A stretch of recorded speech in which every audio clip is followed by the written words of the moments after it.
see, the reason I want to teach this too is that there's only so many stainless steel ones we're going to get. So my whole point of this whole thing is to teach you how and teach people how to do it. Like if we have an emergency, one cooker in your house and you're trying to help the neighborhood is not really going to do a lot. But if you understand the principles of thermal cooking, you can do a whole lot. So I'm going to go over that in a sec. Anyway, welcome to the class. This is my thermal cooking class. You have a pot, like Marilyn said, you bring something to a boil, and then we're going to insulate it, and then we're going to wait. So this is what we're going to talk about. We're going to talk about lots of information about how thermal cooking works. Thermalcooking.net is my website. It goes to my Facebook, I mean not my Facebook page, well, it probably does, but YouTube. I have videos on YouTube, and I'm going to continue to put more videos on YouTube. YouTube and Facebook are the name of my cookbook, which is Let's Make Sense of Thermal Cooking. That's how you're going to find me on most social media. This is a preparedness item. It doesn't have to be a preparedness item. Thermal cookers don't. You can use them all the time. And the thing is, you need to use them because if an emergency comes up and you don't know how to use them, you're not going to use them. You're going to go back to what you know. And then you might be hungrier, right? Because you don't know how to use something that's really efficient during the time, something like an emergency. So here's just some things that happened in 2020. And we know things are happening in 2021 even more so.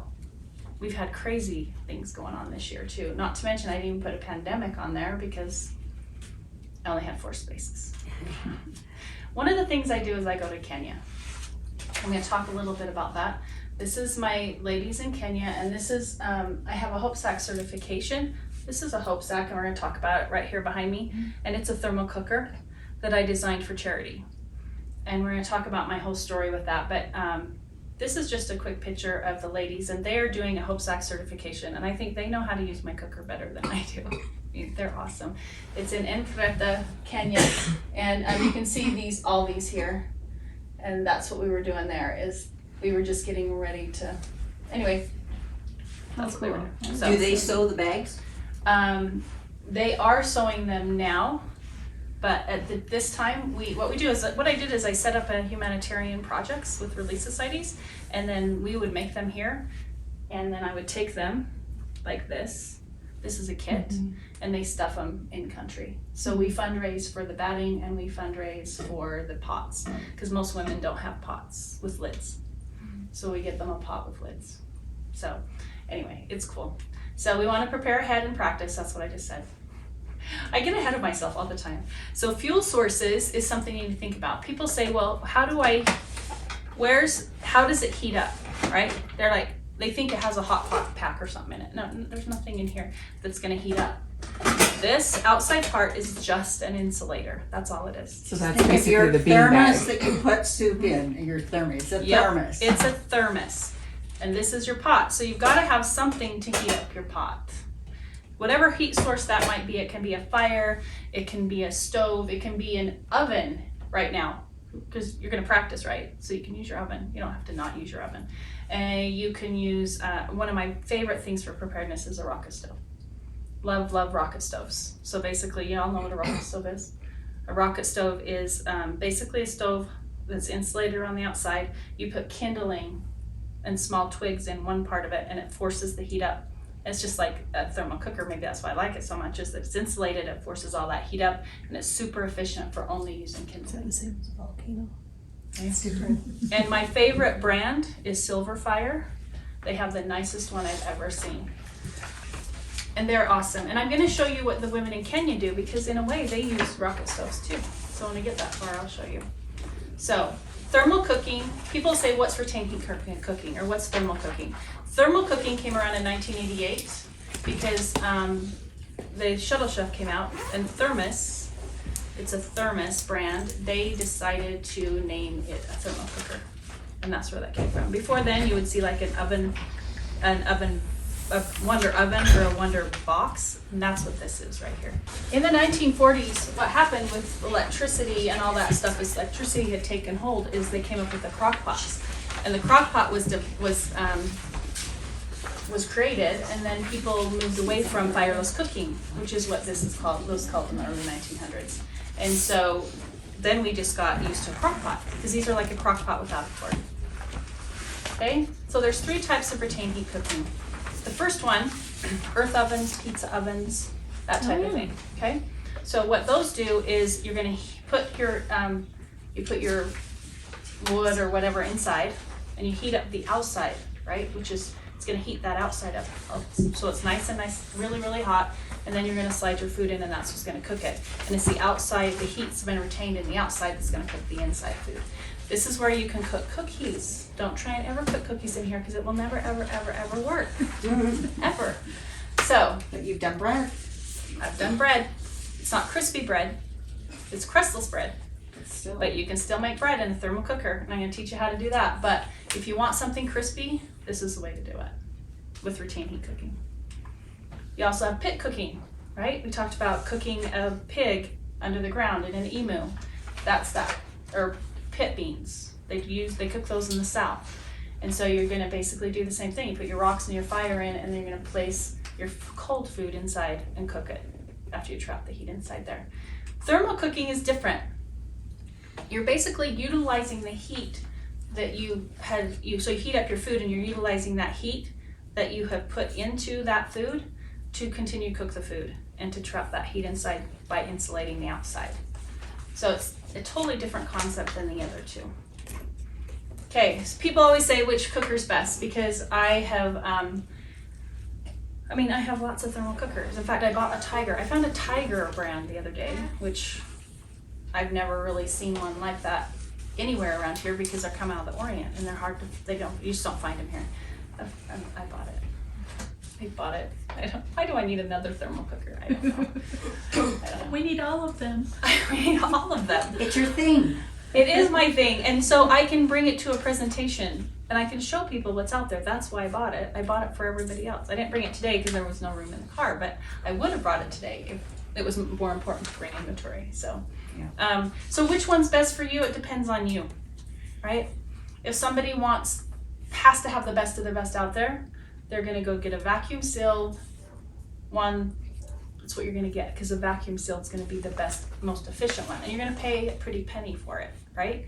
If you just want to have something that's gonna do the same thing but not quite as expensive, a lower price point, you might get, and you want it stainless steel, you might do something like this.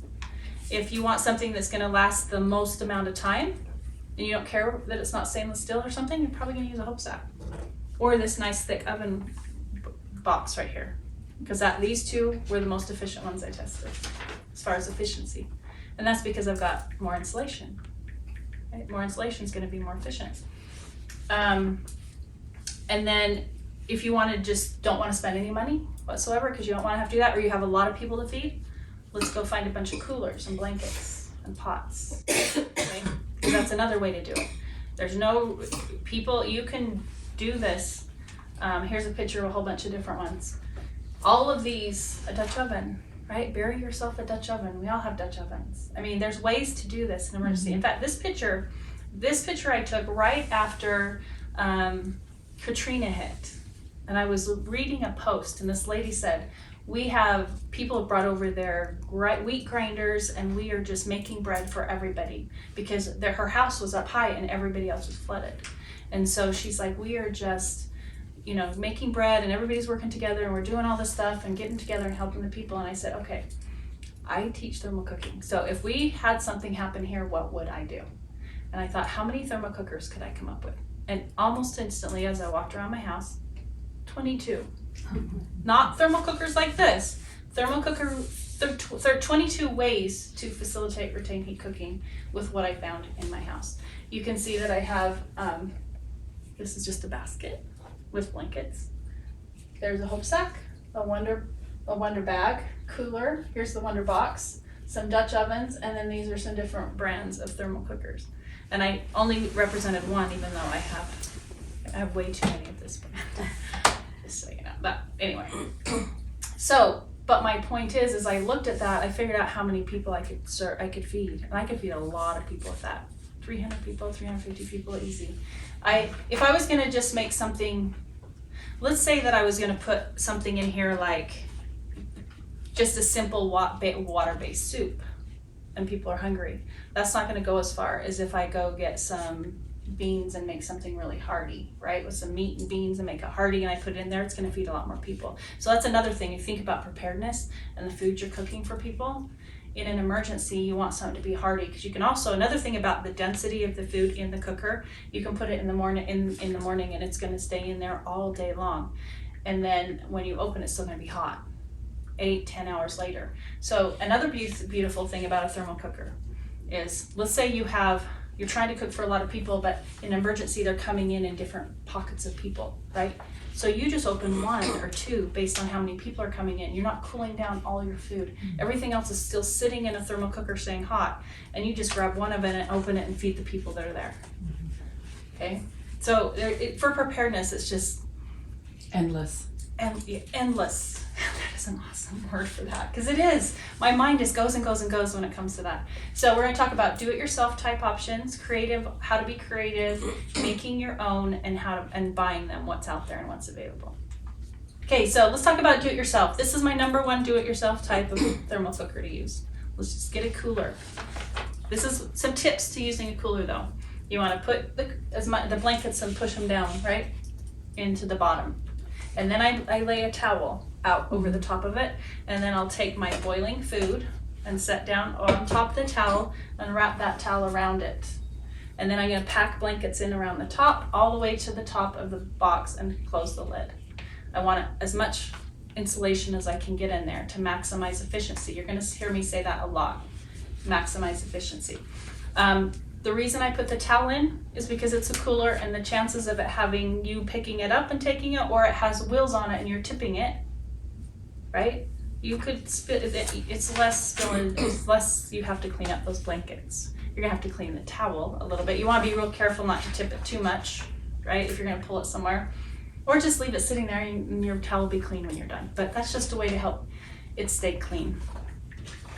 All right, so how did I get going with all of this anyway? So, as far as the Hope Sack project, I have a charity project that I do, and I tied in with 100 humanitarians, and it's called the Hope Sack Project. And like I said, this is a Hope Sack. There's another one right there on the floor. And I was going to Mexico to do Builders Without Borders of Utah. In fact, I'm going again in a couple weeks. We go the week of Thanksgiving. And my family has gone the first year they didn't go in like 12 years was last year.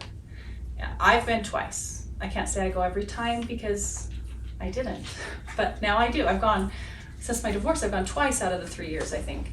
So it's been really, really good. And the first time I went, my sister is the president of Builders Without Borders of Utah. And so my sister-in-law. And so I said to her, I really want to teach thermal cooking to the women down in Mexico, because I was going on the trip. And she said, that's a great idea, let's do that. And then I was sitting there pondering over it, and I'm like, how am I gonna buy everybody a thermal cooker? There was no way. So one morning, it was the 4:30 in the morning thing, right? Wake up, got my piece of paper, and I sketch out this. It literally was really, really close to this. It was a little bit smaller than this, a little bit shorter is all, and my straps were only part way down. This was just easier to sew them on than anyway, we don't have to have straps going all the way, but anyway, it was pretty much just this. And I made one up, I sewed it up. And then a few weeks later, whenever she came over, she's like, Cindy, I've been thinking about it, and we're not gonna be able to do thermal cooking because we can't buy everybody a pot. And I went, oh, wait, look at this. And so I went and grabbed it and said, look what I did. I came up with this. I'm thinking what we could do is just have like relief societies or people that wanna get together. Now looking back, we've got homeschool groups. We've got so many types of groups getting together to make these. It's awesome. We have women that just go to their homes and make them at home and just bring the stuff over. And I have one lady, her name's Frances, and she's like God sent for me. She's my angel. And the last time I went to Kenya, she coordinated 90 kits being made. And they have 100 more ready to go right now. Yeah. It's crazy. So we're gonna take about 25 of them down to Mexico, and then we want to do something local for some of them, and then we're going to send some to Kenya with the trip in November. So anyway, it's sort of awesome what's become of it. So I was sitting there in Mexico. Well, so first of all, what happened with that is, it goes up high. Okay, there we go. All right, so what happened is, yes. What do you stuff them with? I mean, you have a blanket, but is that stuffed with like beanbag material? What is it? Yeah, this one's shredded foam. Shredded foam? Okay. Yeah, and I'm gonna teach you several ways to make them and what you can put in them. So yeah, that one's shredded foam, and it's super efficient with shredded foam. That's why I use it. And we have it here, but I don't use that in Kenya.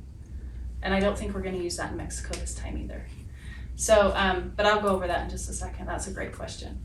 So I was in, so we're sitting there and I'm like, okay, so I created this bag, what are we gonna name it? So we're sitting there thinking of names, but I don't know. And I'm like, no, that doesn't feel right, no, that. And my sister-in-law's like, she can write a poem and like, just give her a subject and she'll write a poem, right? So she's got this creative mind. And so she's sitting there and she goes, I wonder if we call them a hope sack, like hope, service, and charity. And I went, yeah, that's it. It's hope, service, and it's charity. So that's why we named it we named it that. So I went to the first time I went down to Mexico, so it took me some time. I didn't even think it was gonna work because time was going by a little bit. And I was like, oh man, I'm not getting that done and I don't know how I'm gonna get any made. And I was sitting in sacrament meeting, and as soon as sacrament meeting was over, I'd already talked to the lady that was over in my ward as far as humanitarian, and I hadn't heard anything it had been several weeks. And so I'm like, all right, I don't know, how am I gonna make enough to take down there? I was just, sort of sitting there. But anyway, I was in church, sitting there, and as soon as this prayer was done, she was sitting right next to me and she says, okay, we wanna do your thing in September. You can have the whole month of September for our humanitarian 2 hours a week or 3 hours a week, whatever it is, because we were doing it every Thursday. And so I said, okay. So that gave me time. We worked through the kinks in the whole pattern, and we were able to I think we took about 23 kids over that first time with the people in my ward that helped get those put together. So I was sitting there in that teaching the class, and I have a picture later on, and I just remember in my head thinking, you know how you say something and like, oh, I think that is what I'm supposed to say. And I showed him these Mexican pinto beans, right, that I had made and put on the night before. And I said, these are Mexican pinto beans. I said, when was the last time you boiled your beans with only 10 minutes worth of boiling? And I'll tell you what, that room erupted. It was gas, gas, gas. Everybody. They were like, oh man, we can save on our gas. That's the only word I understood because I don't speak Spanish. But I'm like, oh, I think I was supposed to do this. I think there's something to this. That's what that just went through my head, and I knew those were the words I was supposed to say. And I'm like, okay, because there's been times when I think I'm crazy sometimes, right? I keep doing it, and I'm like, why am I doing this? So I always have to remember to certain times, and that was one of them, because when you know you're supposed to say something. And then this is this is a Hope Sack Club in Kenya. This is the group again from Insulator, Kenya, and this is when they had stuffed them. And I know, it's crazy that I know these women, right? For the most part, and there's a couple of them that are they're my women, right? In Kenya. And we work in 4 areas in Kenya, and this is just one of them. And these were the first ones to really take hold of it, and they use them and they love them. So this is the Masai Mara women that I was there. We fundraised for the batting and the pots, and this is the picture they sent me after they had stuffed their hope sacks. You can see them all holding their hope so sacks. happy. Oh yeah, they think it's magic. They can't figure out the science behind it. They don't know why it works. They're like, it's just magic. So anyway, they're cute. So here's the hope sack thermal cooker. This is what it looks like. I told you that already, but now I'm gonna take it apart because I knew this picture was coming right for you. So what I've done is I have, this is, like I said, shredded foam. On the Masai Mara, you saw that they had those the men especially wear those blankets. They're called shukas. 2 shukas, I said use old shukas, you don't have to have new shukas. 2 shukas in the top one, there's another one of these in the bottom, right? And a tube, that's all it is. It's just an insulator, right? So bring your pot to a boil, it slides down in here, this is already in there, right? It's already in the bag, slides down in, put this on top, cinch it up, and you can pick it up and take it wherever you want it to go. So super, super simple. All right.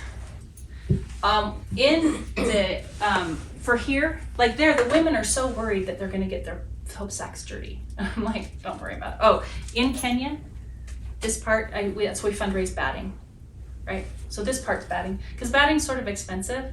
So I figured the blankets would be fine on the top and the bottom, but they're not gonna work in the middle. So that's why we fundraise for that part.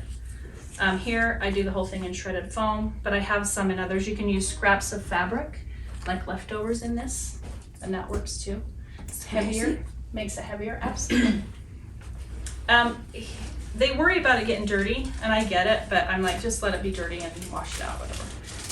But here, and you'll see when I open that, I use an oven bag to slide the pot down in, and then it keeps my hope sack clean. Not that these don't get dirty because we use them on the stove, but they do get black when you put them over a fire. The pots will be black, and they don't like it to be black, but I'm like, it's more important to have it, right?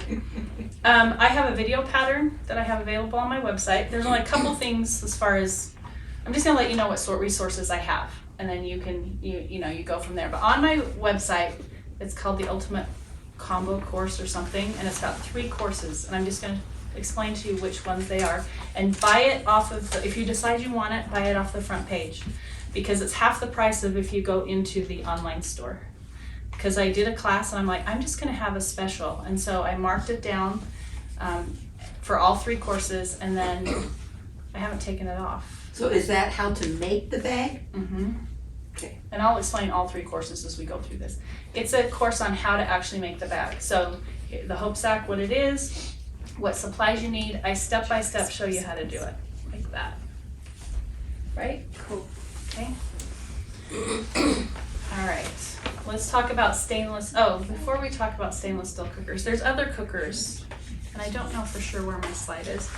But this right here is, like I said, an oven box, or no, a Wonder Box or a Wonder Oven is what they've called them. So I would put my pot here and this over the top, and I would leave it there.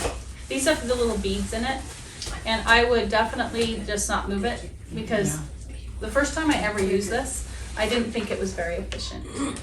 I thought it was, because I took it to a class, and when I carried it and afterwards I opened it and it was like not that hot, I wasn't really super impressed. But then when I tested again and just left it in one spot, it worked awesome. So I obviously shifted the top, right? So the air escaped out. So Cindy, I use mine in one of those like 24-gallon tubs with the lid, and we've That'll be taken it great. like for funerals, when you have a food assignment to bring something for the family meal afterwards, or family dinners, mission farewells, any of those things. And I had my food that I'd already cooked and kept it in there, did the event, had the hour drive, did the event, came back to the house, waited, so hours and hours later, and you think, oh, there's no way this is still gonna be hot. And you open it and the steam comes up and it's piping hot still. It's really amazing. Yeah, they work great. And it's not just for that kind of pot. I've done it for like my Dripper pan. No? Or other shapes. a 9x13 inch Right. pan of a casserole, like Right. a funeral potatoes or whatever. Yeah, that's why I like showing that one and this one, because they both have perks to them, and that's the same thing about the Wonder Bag, is that you can fit a different shaped pot in here, right? You can see that see how I have that in the bottom? When I did the test, when I tested that one, this one, and this one, I used the exact same size pot, and I tested them all. And those two these two lost this one lost 2.5 degrees an hour. I don't know if you know what that means, but it's awesome. So 10 hours later, you're still only down 25 degrees. We're not talking about temperature, but that's crazy good insulation. This one didn't work so well. It didn't hold the heat as well, because when I was done, I had a spot on my old table for where the heat came out the bottom, because this is just a 1-inch piece of foam on the bottom. So the reason I put this in there, the reflector, is to reflect back up that heat. I don't want it escaping out the bottom. But I really like this for other shapes or whatever, of like if I'm doing a casserole or something, I'm gonna take that one if I'm not gonna do it in one of So these. that's called a Wonder Bag? That's a Wonder Bag. They come out of Africa too. They're available on Amazon. or their website. Actually, try their website. That's probably a better price. I do believe. And there's some other. What's the website? Look up Google Wonder Bag. I don't know, wonderbag.com or I don't know. But it is a charity that they do, and they have women from I don't know what part of Africa, but they do make them there. Stainless steel thermal cookers. There's several types. There's these are foam units, and these are vacuum sealed units. So a vacuum sealed one is going to be, this is a Mr. D, and they're nice and thin because it's just void of air, right? It's a vacuum on the outside, and it works. They work really well. What I love about this one is it's 3 liter. Okay, when you use a 7 liter pot, it's big, and you're gonna find out you need to fill it. That's gonna make a lot of food. So my whole time, it works great for me. I use my thermal cookers a lot for potlucks, you know, when we're feeding a lot of people, that's just when I use it. And so, or for the most part. So this whole time I've been trying to figure out ways to cook for less. And I have ideas and I have ways to do that. But people want cookers that are smaller. And so this Mr. D's is awesome because it's smaller, right? And he actually it retains the heat because it's vacuum, and he added some cast iron on the bottom, which I thought was brilliant when I saw it. So how many would Mr. D's feed? What would you say that would be? This is like 4 to 6. 4 to 6 people? Mm-hmm. Yeah, so this is the thing about thermal cookers that you're going to find out. And buying them in the United States is almost virtually impossible. You're going to import them, period. This comes out of England. The Tiger comes out of Europe. Shuttle Chef comes, not Europe, out of the Orient. Shuttle Chef comes out of the Orient or Canada. Somebody's selling them out of Canada, so you're having them imported from Canada. They're just really not easy to come by. In fact, I stopped at the Oriental store and was talking to that's where I found my thing, right? My Tiger. And I said, can you get me like cookers in? He says, people don't like them here. And I said, yes, but I can sell them here, right? You just need somebody that can sell them here. And I said, I need a price point less than the Tiger. So he's gonna research for me. I don't know that I could do it still because because the shipping. These are some things we did. We did a singles kayaking day. This was in Mona, actually. We were just in Mona. And we had this trailer, and you can see the thermal cookers in there. This is how I always cook. If people want me to have a party, I'm doing either pulled pork, which this isn't, but or sloppy joes, baked beans, and potato salad. That's what I do all the time. It works great. I love it. Well, and then here's some family parties, breakfast. This one in the middle, I had some kind of an egg casserole in them. So you haven't mentioned, but these work for cooling as well as heating They do. foods. So you Absolutely. can keep salads so remember the dinner I We told you used it about? for ice cream one time in a Yeah. Absolutely, yeah. Take out, get the 7 liter one, put a big round thing of ice cream, drop it in there. 5 hours later, it's ready to serve when you're driving wherever. Yeah, exactly. So we have a Memorial Day. I remember Memorial Day. I remember 4 years ago because it's the day my dad passed away a couple days before, so we got together on Memorial Day. And the men take care of breakfast, and they had all their little. They were at my house. I was living at my parents because we were helping my dad, and so they were making like pancakes and bacon and sausage and eggs and everything, and like, Cindy, where's your thermal cookers? Because they want to keep things warm. So they were cooking them on the grills. They had the grills all lined up, and they were cooking them and just dumping them in the thermal cookers and closing them up to keep everything warm. And then it literally looks like this, like 5 or 6 thermal cookers lined up as everybody's now we're ready to eat. And they're just going, and they're just eating. This is my son's, must have been a farewell. So that's what that one is. We are going to talk I'll show you that. We are going to talk a little bit more about keeping it cool too in one of these slides. What about this one? You guys have seen this, right? Corn on the cob in a cooler. This is retain heat cooking. Google it, it's there. I can't remember how long you keep it in there, but I think you just pour the boiling water over the corn and shut it and leave it until you're ready to eat it, and your corn's ready. So potato salad, I did a super Saturday on Saturday, and I did potato salad. And one of the reasons I like doing potato salad is because I get to show you 2 different ways to utilize the cooker for one meal. So what I did, I was out, I didn't have potatoes. It was Friday night, and I didn't have any potatoes, so I knew I needed to go to the store, and my friend called me and said, you know, what's up for tonight? And I said, well, I gotta go to the store and pick up potatoes because I need to get them and cooked tonight because I don't have time in the morning. And he said, well, just bring them to my house because we're going dancing. And so I said, okay, I'll do that. So I stopped, got him, went to his house. All I did, and this is what I do, seriously, I buy 5 pounds, and usually it's Yukon Gold or new potatoes. I happen to use new potatoes that day for some reason, I don't know, because that fits perfect in the bigger pot. You know, I used it the little bigger pot with a dozen eggs. I bought a dozen eggs. And then I just covered them with water, put them on the stove, brought them to a boil for 3 or 4 minutes, and then put them in the outside, the outer unit part.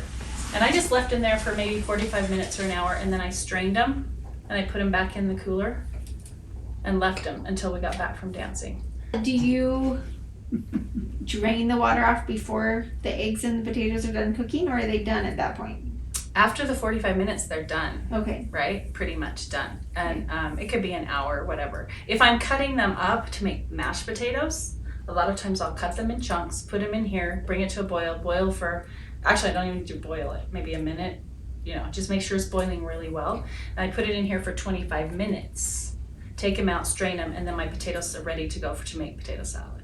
And I do that all day long when I need to cook potatoes, mashed potatoes, mashed potatoes, not potato salad, mashed potatoes, and then I just make mashed potatoes with that. They're totally ready. I could do the same thing for potato salad too, if I'm in a little bit more of a hurry. But that night, obviously, I had to dance for 3 hours. I had plenty of time, and I didn't want them to get soggy. And I knew they were done, so before we left, I strained them and put them back in here, which is cool because it evaporates all that water out of it while they're sitting in here, right? And then I went home, took it out, put it in the fridge, and then just made up my salad in the morning. So can I just point out how convenient that would be, like for Thanksgiving? Uh-huh. Oh yeah. I cook quite a few dishes in these for Thanksgiving, because then they're just staying hot, sitting, waiting for me. I catered for 20 years. I didn't mention that. I catered for 20 years. Oh, wow. Right, so we did weddings. So I didn't know there was a thermal cooker when I was catering, and oh my heavens, have much more convenient would it have been to know about a thermal cooker, because there's so many things I could have just had sitting waiting for me, and then just pull them out when I was ready. So then what I do, the second part of utilizing the thermal cooker is once I make the potato salad, I put it in here. In fact, the bigger one, cooking them, once it's made, it fits perfect in the smaller one. So then I put this in the fridge, and then when I'm ready to go, I go ahead and put it in here and just carry it. And then it stays cool for hours until I'm ready to utilize it. Okay? That would be so nice and convenient. We just moved here from Lehigh, and most of our family is still in the Lehigh area. It's an hour and a half, and you don't want to try to keep something hot in just a little pan while you're going. You don't want to have to cook it there. You don't want to have to try and keep something cold for an hour and a half. Right. And even if you're taking something in a crock pot, that doesn't work very good in a car, because you can't, it's harder to secure that lid, right? Where these are totally contained and not making a mess everywhere. So that's a great point, yeah. So keep things cool, right? Totally about keeping things cool. My son had his farewell or whatever, and I did a couple pulled pork. I did the beans and the rice for Cafe Rio, and then I had 3 salads or something. And I just came home from church, set them all out, click, click, click, click, and they're done. There was after all that catering and stress, high stress at the end, nothing. Everything's done. Hours before I even have to go to church. If I'm that good. So I'm not always that good. Okay, so let's talk about how to use a thermal cooker. Now we talked about all that fun stuff, right? This is the quote I wanted to read. It says, this is from the Fireless Cookbook. It was written by a lady named Margaret Mitchell in 1905-ish. And it says, make mistakes in temperature tests in measuring in time and in other conditions may result in failures, which must not be imputed to the cooker, but the cook. Right? If you know the principles in thermal cooking, you can make it work every single time. It's just the lack of understanding is really the only thing it is. And that's why we're here. There's always a cause and effect piece to retain heat cooking. And this is why science teachers should not be given playground duty, right? You see that? And then so just the cause and effect of things. What you're doing at the beginning is going to have something happen at the end. So as long as you understand what you want to do. So I'm going to teach maximum efficiency principles to start with. But once you understand those, you can manipulate them all day long because of the cause and effect, right? If you know that you'd only want to make this much food, right? This much food in your pot. And you know maximum, to be max efficient, it's this much. So Cindy told me I have to do this much. No, Cindy said that, but she's also said that you can do this much too. You just have to know that you have a cause and effect. So if you're gonna use this much, you're gonna eat it in a couple hours or whatever, 3 hours, whatever. You're not gonna have it wait for 10 hours or 8 hours because it's not gonna stay hot that long because there's a cause and effect. But I'm gonna teach you how to maximize efficiency first, okay? So, when I think of maximum efficiency, what I did, and as I thought about it, and this is the way I wrote my book, is I wanted to utilize fuel in the best way possible. So when you look at my thing and it says to boil for this long, it's the least amount possible, okay, to get that item done. Does that mean that you have to always, every single time, only boil it for that amount of time? No. Let's say you're making soup and you walk away and it's boiling for 10 minutes. Is it gonna affect your soup that you're making? No, probably not. Probably not. It's not gonna hurt a thing. But because my book, it was written for for preparedness and food storage, it goes along with how to utilize your food storage.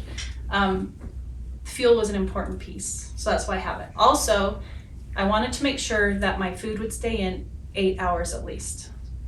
That was another thing, because I remember finding Home Depot or something once carried a thermal cooker, and it's like, keep your food hot for 3 to 4 hours. I'm like, yeah, I'm not buying that.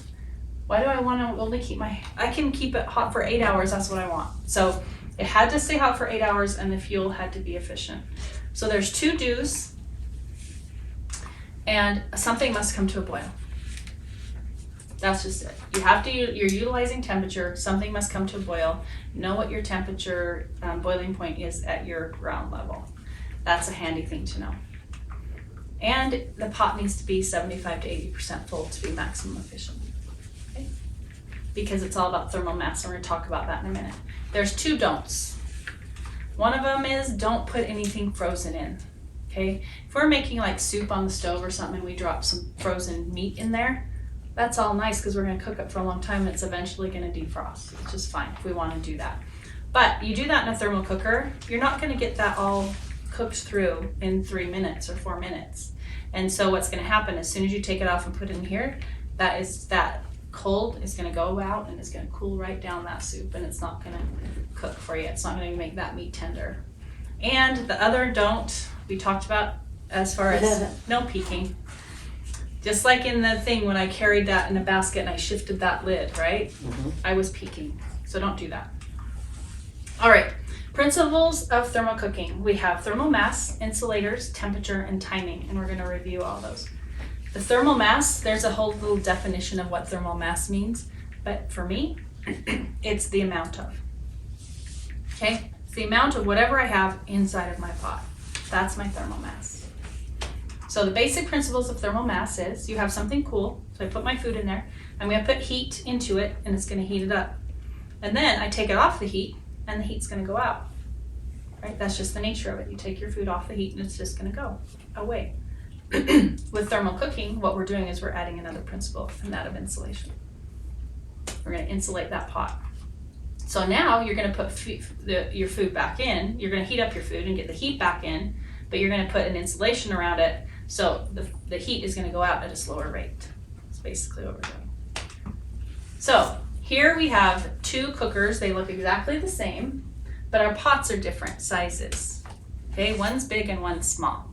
So let's say that I bring my food to a boil and I put them in these insulators. Which one's gonna cool the fastest? The small one. Yeah. Small one is always gonna, in that situation, is always going to cool the Is there less fastest. thermal mass? Less thermal mass. Less food that gets heated up, so there's less heat exactly. The less, there's just, Less heat in the system. right, so it's just gonna cool fast. It is always gonna be that way. So is it possible to have a small pot retain heat as long as a large pot? And how would we do that? More insulation. Exactly, increase your amount of insulation. If you look at those two pots, here's one of them and the other one's in the hallway. But that's these two right here. They're relatively the same size when you look at the outside. But this one has more insulation to compensate for less thermal mass. That's why they retain the heat about the same. Okay? Any other ideas? There's more than one way. How about this? Increase the quality of your insulator. So this basket right here with blankets isn't going to be super efficient. It's going to work for sure to be able to utilize it, but you might not be able to have it stay hot for 7 or 8 hours because you got more places, more pockets of air for hot air to go. Where this one is a vacuum sealed and it's going to trap that heat in more efficiently. Okay, and there's actually one more, and that is you can add more thermal mass, which I thought was brilliant for in the olden days with the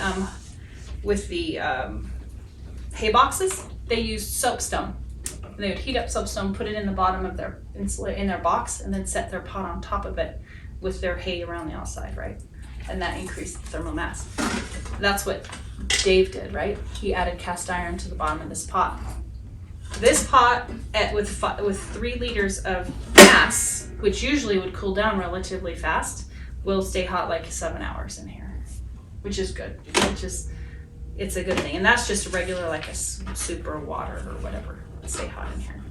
At least that's what I tested. It stayed hot for 7 hours in just basic water, where if you had something with more density to it, it would stay hot longer. Okay, so those are the 3 ways. Let's talk about temperature. If you have your boiling point, let's say mine's 205 degrees, so I have the math done, right? Let's say that we have a cooker that loses 5 degrees an hour. Let's say this one loses 5 degrees an hour. And we want it to stay hot for 8 hours. So if it goes in at 205 after 8 hours, what are we at? 75. I think it's, well, this one's 175, 172, or, well, with a 160, at 205 it's 165, because we take off 40 degrees, right? So what's the danger zone in cooking? Why do we care about temperature? Do you Because know? bacteria grows if it's not hot enough. Yep, food safety. So what's the danger zone, do you know? I do. So yeah, like It's anything like with 165 for that's beef, how isn't it? that's how hot you 185 need for to get it. poultry. Yeah, that's how hot it needs to get to, right? So we already know we're safe there because we're at 205 degrees, right? Does it start as low as 60 degrees or is it? Yeah, it starts at 140. So it's 40 to 140, or the 40 to 140. It's actually 40 to 135. Isn't 40 that degrees still is the bacteria refrigeration growth area. temperature? It's cool. It's between the cooling and the heating, right? Is where bacteria grows. So it's between 40 and technically 135. Last time I took the food handler's permit. But I always say 140 because then I can remember 40 and 140. So that's where bacteria grows. So what we're doing is we just talked about it being only getting down to 165. So we still have room to play, right? And not have to run back to our cooker. And for the most part, what you want to pay attention, these are going to be pretty always sort of the same, right? Anything you know that closes up, the hope sack's going to stay a lot the same. These are, but if you're making your own in a cooler or in a basket like that one, you might want to test it and see how fast you're losing heat. So you know how long you have before you need to come back and do something with your food. Let's say you open it up and you're at 140 degrees. What do? Do you have to throw your food away? Heat it up a little more. Eat it. What else? There's 3 things you can do. You can eat it. Heat it up again. Heat it up again. Exactly. You can heat it up again. Or And store refrigerate it. it. Yeah. Cool it down and get it put away. Right? So just go ahead and take care of your food. But food safety is something to always think about with food. We're also going to talk about timing, and timing as far as boiling. So when we're boiling the food and how long we leave it in here. Those are things that people always want to know. So as far as when it's boiling, how long do you let it boil? I like to let my food boil. For most things, it just comes to a boil. Like I said, it doesn't hurt it to boil longer. I always base it on meat. And if you have a piece of meat like about this big, it's a 4-minute boil, right? You talked about 4 minutes. So a 4-minute boil, that doesn't mean I can't leave it in longer than that. If it's bigger, I do about a 10-minute boil. I remember one time I did a video and I talked about this. So I cut my roast up like that thick. And then I brought it to a boil for 10 minutes and then I put it in my thermal cooker. And this is how I met Dave, right? He says, I cook that in my thing all the time, right? So a big, like a roast, like a ham roast or whatever. He says, I cook it in my cooker all the time. I said, yeah, but that's like a 20, 25-minute boil. And he says, well, yeah. I said, I was cutting it to make it only 10 minutes because I'm focusing on preparedness, right? So that's how we got to know each other and how we ended up having a good relationship and, talking. And anyway, in fact, he's one of the first reasons, gave me the idea to go to Mexico, actually, with a phone call. We had one little phone call, Skype one time, and I got cut off after 5 minutes, and just something he said in that 5 minutes, I'm like, oh, I could take this to Mexico. So anyway, that was cool. So basically, beans are 10-minute boil. Beans are tricky. In my book, I talk about some different things. If they're old beans, I have some ideas, but you might be on your own on that one. Make them into flour. But there are some things you can do. A pressure cooker works well for those if they're old. I have a couple ideas for thermal cooker. Maybe go through a couple times. Like heat them up, put them in here for 8 hours, heat them up again and put them back in. There's several things you can do to try and deal with, but beans are the one, other than container cooking, beans are the thing that usually takes longer. And then container cooking, when we get there, there's some longer times too. But I'm learning that I don't have to be quite as picky about exactly how much time it boils, as long as it's coming to a nice full boil. Like rice, I used to do a 3-minute boil. You know what? I don't know if I have to do a 3-minute boil, because I went to Kenya and the ladies were pouring hot water over the rice and it was done in 1 hour and 20 minutes. It was long grain, thin rice, so that would have made a difference, right? But it's interesting to see. We have things so strict because people want to know exactly how to do it, but there's quite a bit of flexibility in routine cooking. So how long do you leave it in the cooker? In my book, this is my philosophy.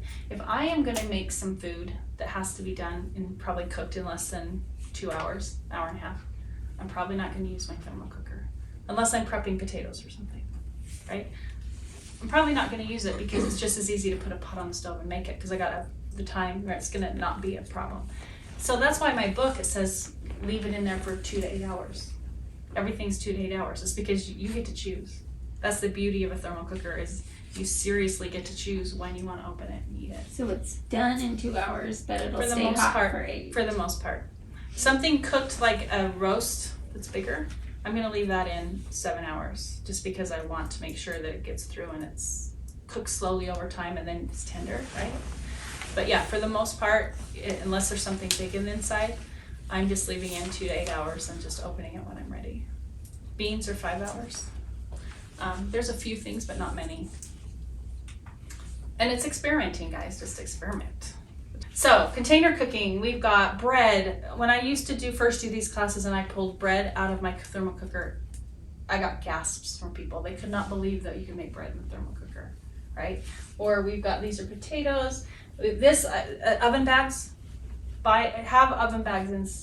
I have just the oven bags. I absolutely love oven bags. But as far as bread, I have these are some containers that I love for bread.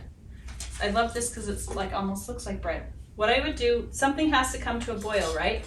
Here's one without actually a lid. So if you're going to use this one, you would want to make sure that the water line was here because the water will come in here.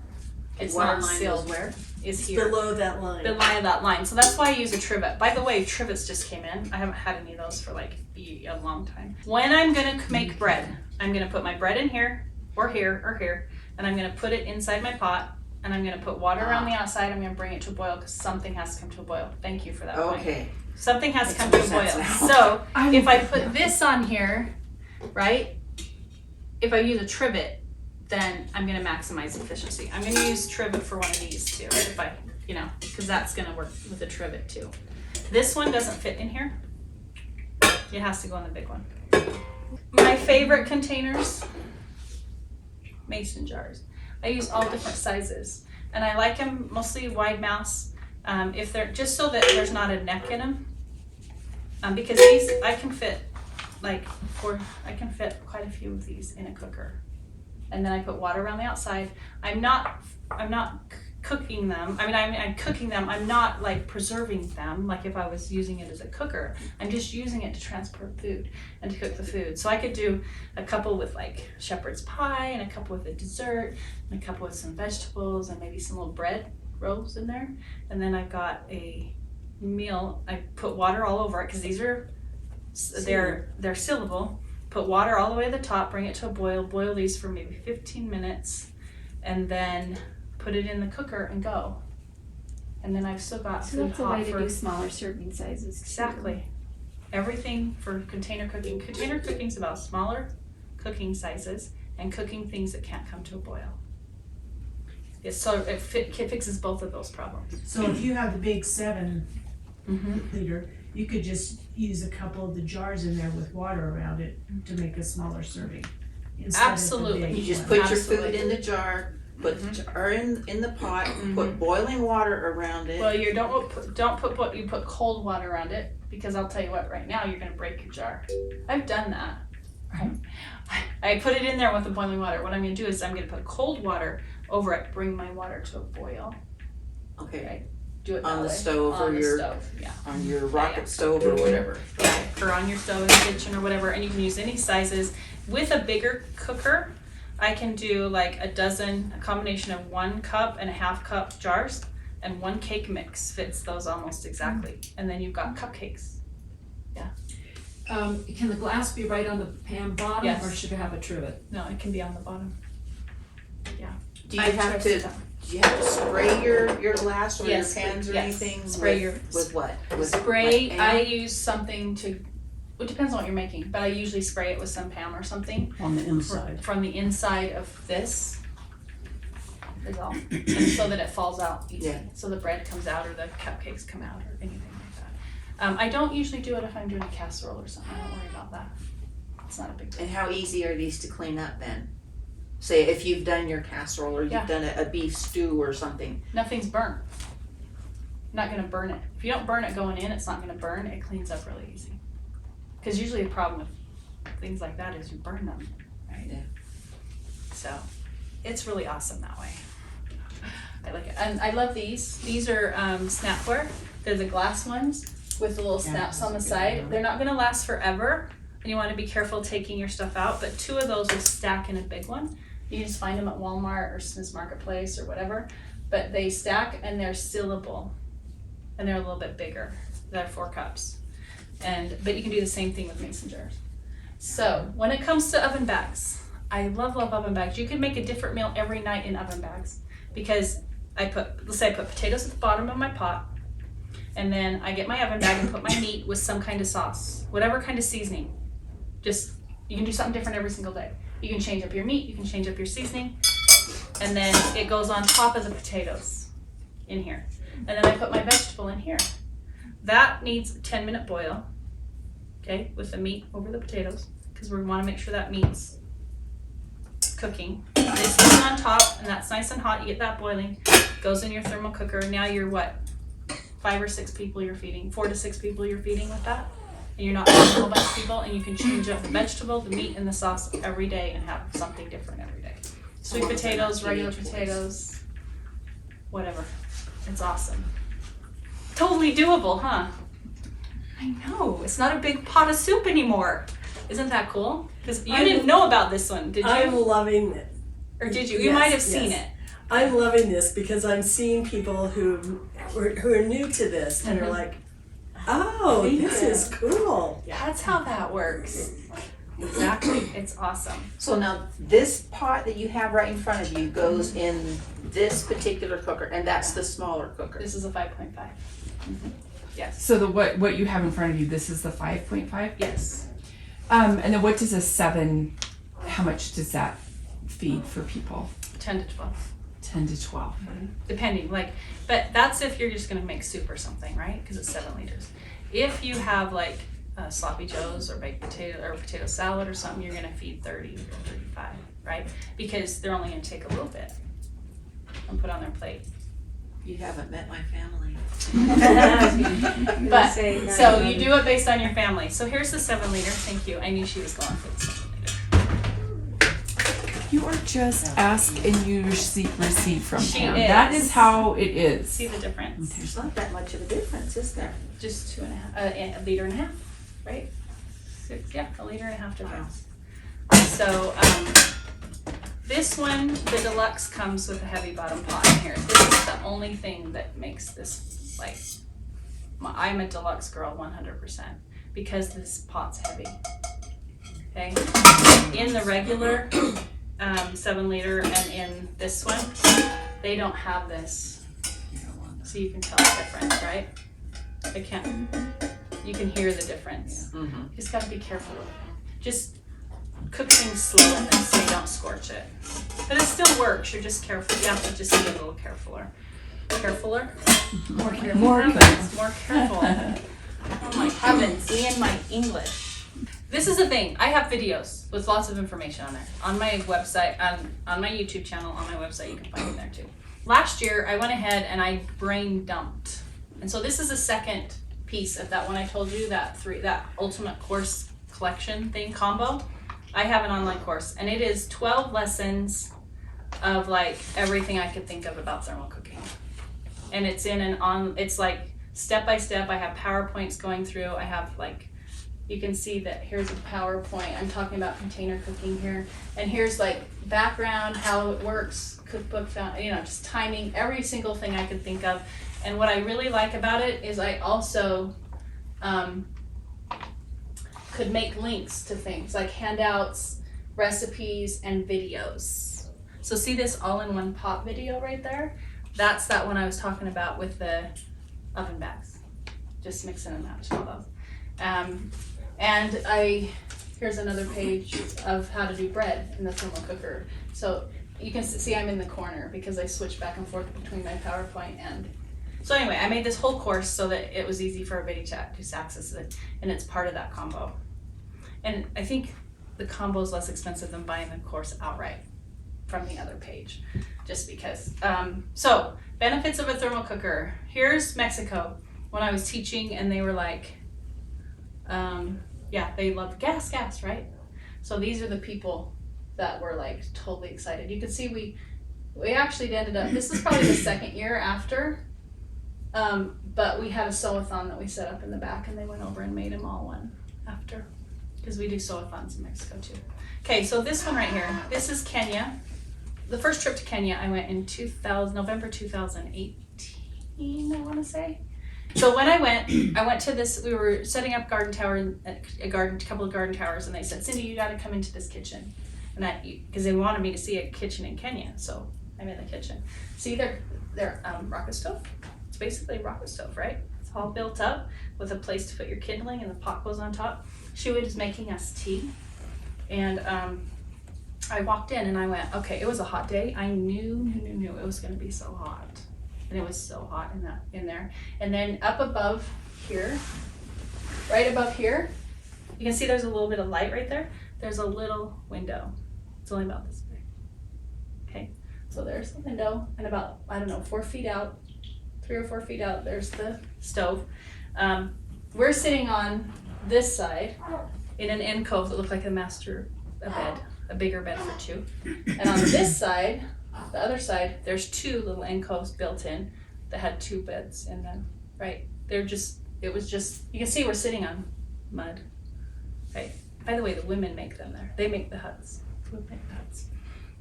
But basically that's just built up, right? And that's where they sleep.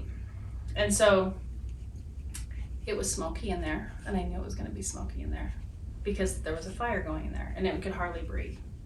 I could hardly breathe. So health safety is a big thing, right? For the women, I don't know that they just live that way, so they don't worry about that as much. But the thing that I wasn't expecting was the darkness. It's always that dark. How do you survive? I mean, I go in my kitchen first thing in the morning and my lights have to be on, right? It's dark. So I don't know. So health, and the thing I wanted to mention about the Mexico one was fuel savings. That was what they loved. Health is a huge thing. When I was teaching a class about, I wasn't teaching a class, I donated, 10 or so cookers, or 6 or 8 cookers, I don't even remember, of the kits to somebody going to Haiti. And that's what she said. It was in a presentation thing, and she said, these are gonna save lives because the women cook over the fires. And that's what she saw. She saw that 100% as a health issue. This is my Hope Sack Club in Creta, Kenya, and they see time. The Kenyan women, for them, it's about time. You know, we think we're so busy and we don't have time for stuff and we're running. Yeah, they have to go pick up water, right? They have to go get water. And a lot of them, it's hours they have to go get water. We actually put in a borehole in the training center that we have there. So they actually have a borehole now, so they don't have to go so far. But I can see why the Kenyans are runners, because they, we're going from one house to another, and you got these kids running through the field. It's because they want to come to the next place we're going, and they're just running through the field. But yes. What's a borehole? A well. Okay. Yeah, thank you. That's true. Yeah, it's not it's the way they call it, whatever type of well it is. But yeah, we have one there, and they're super grateful for that well too, that borehole. They're not inexpensive to do, so we're not going to dig one on the Masai Mara at this point because it's cheaper to just fill the tanks and fundraise for water. Way cheaper. So anyway, those are some whys and what people look at. Okay, so my cookbook, here's my hard copies, which I love. I am preparedness minded. I have more books than anybody should possibly own as far as books. And so I love having one, but what I did in my 3 courses is I have the 3rd one is actually my book. So it looks exactly like my book that you see here, the digital form. This is what it looks like, page per page is in there. But what I've done with it is I've cross-referenced everything. And what it makes it so that I can do, this is a live type of a format that I use. So I am adding recipes, I'm adding videos whenever I make up a video that goes with the recipe, like I'm testing one, then I can put that in there so people can go into this and watch exactly what they're seeing. And then everything's cross-referenced. So anyway, I'm super excited about getting that done, and it's gonna just be a continuous thing. It's a place that once you get it, you just have access to all of them forever. As long as you have the internet. As long as you have the internet, Yeah. That's why you want that. That's why I gotta have the book. I was all of a sudden, I'm like, this is such a great, get the book. But the knowledge part, because it's part of the combo, right? All 3 are part of the combo, so. And that's what we learn now while we have the internet. Exactly. So when it comes to pots, there's some different pots out there. And this is mostly for a hope sack, right? Pots for the hope sack. And this is what I found in February, which is just beyond awesome. I found these. Because remember how I said everything's about making less and also cooking things that don't have to come to a boil. And with these, you don't necessarily have to do that with a hope sack, right? Because it's obvious anyway. So these are 3 different layers. So I put them on the stove, right? And I can bring stuff to a boil, just like if I did in the little ones, but they're not making that much food. So I can do some meat, I can do some potatoes, and I can do some vegetables. And then once they're hot, I put them back in here and it slides perfectly down into the hope sack and stays hot for hours and hours and hours because the hope sack's so stinking efficient. And I don't know, it was just a blessing that I found them. I was like, anyway, I was so excited about What is that sack. particular pan called? It's called a zebra food container, and they are high quality. They cook just fine over the stove. I've used them quite a bit. I have a bigger one and a littler one. This one's a 14 centimeter, and this is a 16 centimeter. So for 2 people, this would be great if there's only 2 people in the house that have a hope sack. Or they could use them in one of the other ones too, right? And But they're perfect Where do we sizes. get those? Off the sheet of your paper. So I have them. I do have them. What you want to do with the hope sack is you want to look for a handle like this, or see how high these are? The handles are high up on the pot, because then it fits over here. right? The handles will fit on top of here. You don't want something with the handles in the middle because then they're trying to come out in the middle and it's hard to get them down in there. So make sure that you have handles that go on top. That's pretty much why I wanted to just go over that. And containers, always be on the lookout for containers to go inside your thermal cooker for when you want to use the boiling method to boil the container, right? And information that I have website, Facebook, YouTube, Pinterest, whatever. You can call and ask me anything anytime you want. Here's the ultimate combo pattern. That's what that's what you're looking for. I don't know what the picture is. I think it's just a picture of me on that one. But seriously, I think on the one, it's $100 if you go over to the actual online course. But if you go to the link on the front page, and it's just right there after you go through the big thing, it's only $50 for all of it. So anyway, questions? Did we cover lots? You all know how to do it now, right? You're gonna be experts. Go home and you're experts. I have a question on the containers. So Yes. if you have sealed containers, you want to cover them with water? Yeah, But you if want they're not- maximum efficiency, do it all the way 3/4 of the way. 75 to 80% full, and just cover it with water if they're sealable. And then if they're not sealable, you want to go up just to where the lid. And then you're gonna have to manipulate your time a little bit based on how high it is and what it is. Like bread, it's not gonna matter. Bread's done in maybe an hour and a half, 2 hours. I'd go 2 hours if you put bread in one of these, but you don't have to take it out in 2 hours. You just leave it there until you're ready for it. Now, what Does were it your get bread sweaty? pan sizes? So I have this one right here. I think it's 1.5 liters, and this one's 2. I think this one's 2 liters. This one on the thing, I call this one is my loaf pan on there. That's the loaf pan. This one's the tall bread pan. And what did I call the other one? Called the other one a bread pan? I don't Yeah. know. Just a bread pan, that's this one. And you don't need to keep this lid on it, but I bought it like this and my hand's not strong enough to take them off. It will eventually come off. There. So this is what I use. So when I use these, I put tin foil over the top with an elastic. Another way to do that, to use something over and over, would be to cut an oven bag in a circle, and then use that with an elastic. So I just have I would like to try and figure out how to make things sustainable. And the oven bag you could use over and over again because it's not gonna, where tin foil you'd eventually run out. So, and you could just do drawstring or some kind of string around it and tie it if you didn't have an elastic. Have you ever tried parchment paper? No, You need I more haven't. plastic that will Yeah. seal it in. yeah, I haven't done that one. No, I haven't. And rubber bands don't melt. No, They're sturdy enough. they're fine. Like, talk to me about your needs for people in Mexico and in Kenya. Like, how do you just go there by yourself? Do you have a little team that goes with you? Okay, that's a great Do you question. do you have to be able to sew in order to go? No. So Mexico, we go with Builders Without Borders of Utah.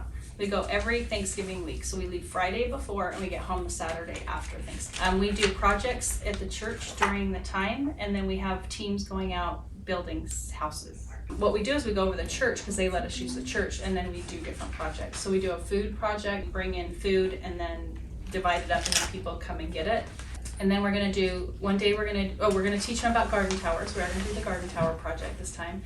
And then we're gonna do the class, and then we're gonna do a sewing day too for the Hope Sacks, so they can make some. And I don't know, she's just got several projects that they do when they're down there. And anybody can go, just get a hold of me and we can let it know. As far as 100 humanitarians and go to Kenya, we're running trips almost every month, and it's an expedition. And so you get to go on safari. It's like a service thing. Service safari. It's a service safari in a way. So it's more of a vacation sort of, and we put humanitarian work in it. We go check on our projects. How do we get information on that? 100humanitarians.com, I think is it. And yeah, we go over a group, like I said, just got back yesterday. I think there's one going in November. I think that one's full. I was supposed to run a trip in December. I'm like, I'm not doing December. And then there's one going in February that might have a couple places left. And then we're moving into March and April. They're booking them every month. So They're 100 10-day trips. humanitarians. 100humanitarians.com. How long is each trip? 10 days. once people get in and pay for their stuff and start going through the program, because we have a really good training course that people go through, they're going on the trips, and we get you lined up with Susie and everything, and that's, we try and get everybody on the same flights if we possibly can, so everybody's getting there together. And the trips are, like, we stay in Nairobi the first night, and then end up going out to the, I didn't tell you this part. So last year, because of COVID, we were able to, we have property on the Masai Mara that is for a cultural center. So we got the first building built on that piece of property, and it's a guest house. So we take 8 to 9 people at a time, because then we have a place to stay. We have our own house. So it's 4 bedrooms with bathrooms in each one. And we have a cook that comes in and makes the best food ever. And then we go and we do cultural immersion. We go to Maasai village. They give us a Maasai name. Oh, brilliant. Yeah. So mine's a Supat. That's my name. So it know what means it kind means? or something. Okay. And then they do their little jumping. They're the jumpers, so they do a whole welcome presentation for us, and they do their jumping. And we go in and they show us the village, and they have a little market. We can go buy stuff that they make, and then we go on a couple safaris each time we go. We'll get 2 chances to go on safari, and we have the best drivers ever. Because the best drivers are the people that work for us, or they're part of our organization. They're really, really good drivers.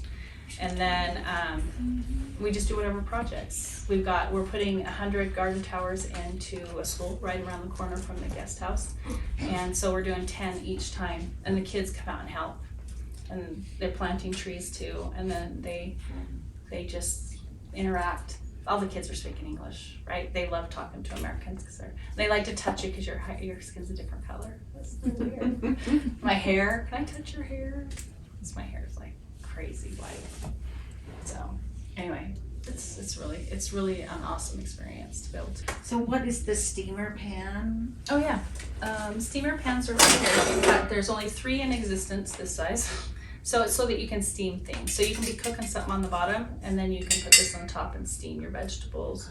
As it's boiling. It's just another method. So here's. How does that work with your ratios? So if you need it to be 3/4 full, does the food that you're steaming count? Is that? It's going to be a little bit different technique as far as that goes. You know how we manipulate things and we don't have to have maximum efficiency all the time? Mm-hmm. If that's boiling, it's going to some extent count as far as that volume. But the volume to me is the boiling part, Okay. the thermal That's good to mass. So, is it going to last 8 hours if you put it in there? Most likely I'm going to do that at the end or in a shorter amount of time, because if I steam that and leave it in there for 8 hours, those vegetables mush. are going to be disgusting. So But that's doesn't that break the rule of not Yeah, you peeking? can't peek. You're going to do it, you're just going to put it on at the end. If you're going to do it at the end, or you're just going to, I'm eating in 2 hours or 3 hours, I'm just going to prep it. I'm going to do it and then I'm going to open and eat it in 3 hours, right? Because it's probably, since it's steamed, it's still going to be fine in 3 hours. I don't think that's going to bother So it either put it in It's at the gonna- beginning if you're gonna eat sooner. or at the end. And you're just going to throw your pot back on the stove really quick. It's going to come to a boil really fast Oh. because it's already hot. So you rebuild. So you're going your to rebuild the steam. steam, and then you're going to put in there and steam it for as long as that vegetable needs to be steamed, and then put it in, or not quite as long, and put Did it it back just in the take you so long to figure out how long to cook things? like and 3 years it took me to build that, oh to my write that. heavens. Because I couldn't do it all the time, because I'd neglect my family, and then I'd lose information on my computer, I can tell you that right now. So, yeah, I had to spread it out a little bit and just experiment. There's so many elements to it, that's why it's experimenting on everybody's part, really. I give guidelines, and if you understand the principles, then you can figure it out. Anyway, thanks everybody. Thank you. You're so welcome. Amazing.